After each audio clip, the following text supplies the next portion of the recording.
दोस्तों, हिंदू धर्म एक प्राचीन धर्म है और हिंदू धर्म में सुने जाने वाले मिथक और कहानियां ज्यादातर पुरानी होती है। बहुत ही प्राचीन समय में लिखने के लिए कोई माध्यम ना होने की वजह से सारे मिथक और कहानियां पीढ़ी से दूसरी पीढ़ी तक पढ़कर या फिर सुनकर बताते थे। लेकिन दोस्तों, हजारों साल पहले अपनी हिस्ट्री को पत्थरों में या फिर मंदिरों की शिला लेख उल्लेख करना शुरू किए थे। लेकिन दोस्तों, प्राचीन हिंदू धर्म में 4 ऐसे फ्यूचर प्रेडिक्शन थे जो आज के समय में सच हो रही है। हमारी हिंदू धर्म एक सर्कल की तरह होती है, यानी इसकी टाइमलाइन एक सिलेंडर की तरह होती है। हिंदू धर्म में हर समय चक्र की टाइमलाइन 43,20,000 सालों की होती है और इस तरह की समय चक्र 4 तरह की होती है। इसे युगों कहा जाता है, जैसे सत्य युग, त्रेता युग, द्वापर युग और कलयुग। प्राचीन हिंदू किताबों में इन चारों युगों को वर्णन किया गया है और आज हम लास्ट सर्कल यानी कलयुग में जी रहे हैं। वेदों के अनुसार ये कलयुग की टाइमलाइन 4,30,000 सालों की होती है। प्राचीन थ्योरी के अनुसार ये कलयुग 3102 BC से शुरू हुआ है। तो महाभारत युद्ध की बाद से ही शुरू हुआ है। तो हम इस कलयुग से 5,000 साल बिता चुके हैं और 4,25,000 साल और बाकी है इस कलयुग में। लेकिन आज हम सबसे खराब समय में जी रहे हैं। हिंदू धर्म में किया गया सबसे पहला प्रेडिक्शन मानव जाति के ऊपर है। पुराणों में बताया गया है कि कलयुग चारों तरफ अंधेरा छा जाएगा और पूरी धरती पानी में डूब जाएगी, जो कि आज के समय में सच हो रही है। मानव जाति इस युग में मेंटली और फिजिकली वायलेंस होगा, जिसका मतलब है कि कलयुग में मानव जाति अपनी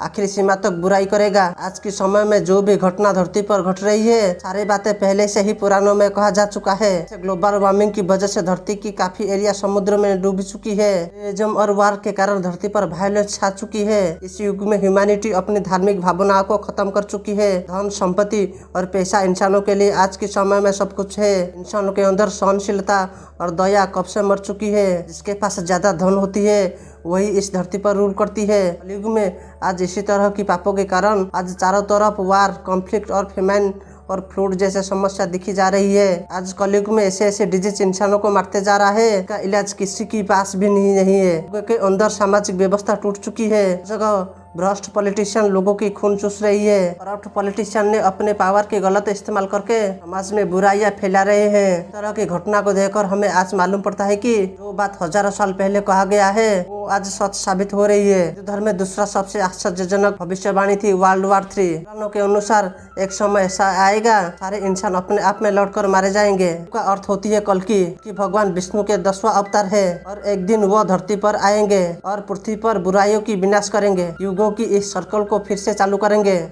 फिर इस धरती पर कल की सतयुग ले आएंगे, जो कि पूरे युग में गोल्डन युग कहा जाता है। एक समय इस धरती पर ऐसे समय आएगा जहां पूरे दुनिया में युद्ध छाया होगा। उस समय भगवान कल की धरती पर आके धरती पर विनाश रचाएंगे, जो कि आज के समय में वर्ल्ड वार 3 की ओर इशारा करती है। तीसरा प्रेडिक्शन था space flight and propulsion technology. दोस्तों, हिंदू धर्म की प्राचीन किताबों में एक ऐसे विमानों की उल्लेख किया गया है जो कि बहुत तेज और मन की गति से ट्रैवल करती थी। इस प्राचीन विमान देवताओं की प्राचीन वाहन था। ये विमान एक ब्रह्मांड से दूसरे ब्रह्मांड तक कुछ ही पल में चला जाता था और एक ही आयाम से दूसरे आयाम तक आसानी से चला जा रहा था। इस तरह की विमानों की परिकल्पना हमें एंशिएंट टेक्स्ट, हिंदू एपिक और महाभारत कहानियों में हमें देखने के लिए मिलता है। हिंदू माइथोलॉजी में चौथा प्रेडिक्शन था टाइम ट्रैवल। हिंदू पुराणों में बहुत बार टाइम ट्रैवल की बात की गई है। विष्णु पुराणों के अनुसार ऋषि कुकुडामी कन्या रेवती, जो कि सूर्य देवता की कन्या थी। रेवती कोई सामान्य सुंदरी कन्या नहीं थी, बल्कि वो सदाचारी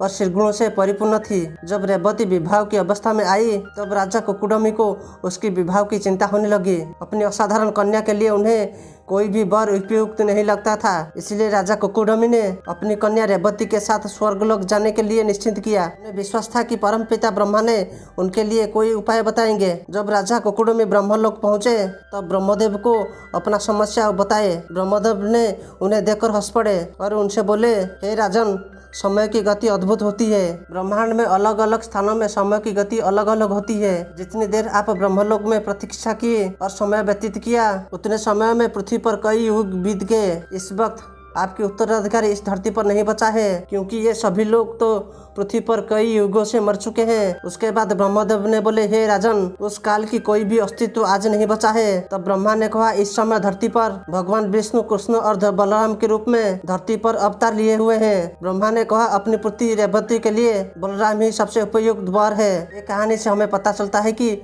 हमारे पूर्वज समय काल में यात्रा कर चुके थे। आज के समय में वैज्ञानिकों ने टाइम ट्रैवल के ऊपर बहुत सारे साइंस फिक्शन एक्सपेरिमेंट कर रहे हैं। मॉडर्न समय में साइंटिस्ट अल्बर्ट आइंस्टाइन ने टाइम ट्रैवल की कॉन्सेप्ट दुनिया के सामने रखा। दोस्तों, क्या सच में हिंदू धर्म में की गई भविष्यवाणी आज सच हो रही है? वीडियो अच्छा लगा तो लाइक करना और चैनल को सब्सक्राइब भी कर देना।